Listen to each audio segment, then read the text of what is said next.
Türkmenistanyň Neft senatyny ösdürmeň 2030-njy ýyla çenli döwür üçin maksatnamasy ýurdumyzyň ýalňyş energetika strategiýasyny durmuşa geçirmeň anyk ýollaryny öňe sürýär.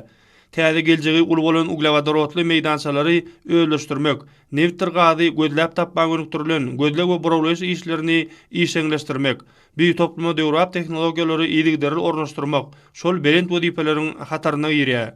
Hormatly prezidentimiz ýalňyş energetika ulgamyny toplumdaýyn döwraplaşdyrmak boýunça alınıp barýan işleri dowam etdirmegi, şonuň bilen birlikde de gazalyp alýan tebii baýlyklar gözläp tapmagy we çykarmagy, täze ýataklar özleşdirmegi, uglewadorod çyýmalaryny gaýtadan işläp, ýokary hili taýýarlyk görnüşine getirmek boýunça gödüňde tutulan taslamalary durmuşa ornaşdyrmagy aýratyny taýýar. Öňde goýulan anyk wezipelerden uğralyp zähmet çekýän Türkmenneft döwlet kanseýeriniň neft gaz buraglaýyş trestiniň Oturdepe Buraw işleri müdürliginiň baýlyk gözleýjileri Balkan welaýatynyň çäginde ýerleşýän Udynada baýlyklar känindäki taslama çoňlugy 6800 metr bolan 80-nji ulanyş guýdan gaz kondensatynyň senagat akymyny almagy başardylar. Önümli guýy Türkmenneft döwlet kanseýeriniň neft gaz çykarış trestiniň Gumdağı neft gaz çykarış müdürligine ulanşa berildi. Häzirki wagtda bu guýy bir gije gündizde 85.000 kub metr tebii gaz we 73 tonnadan owrak kondensat berýär.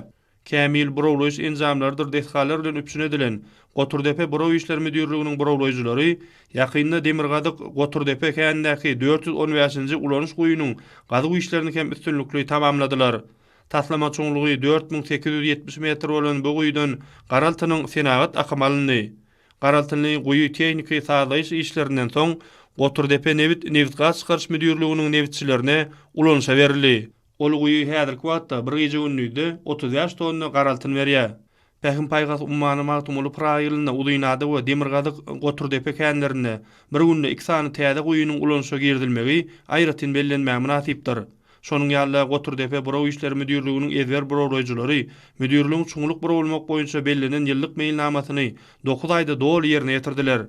Kanseýeriniň rehmet işgärleri bir ýokary iş netijeliginiň Türkmen halkynyň milli lider Gahrman Arkadamyz we Arkadaly Gahrman Serdarmy tarapyndan döredilip berýän mümkinçilikleriň we şertleriň esasynda gazanlandygyny buýtanç bilen belleýärler.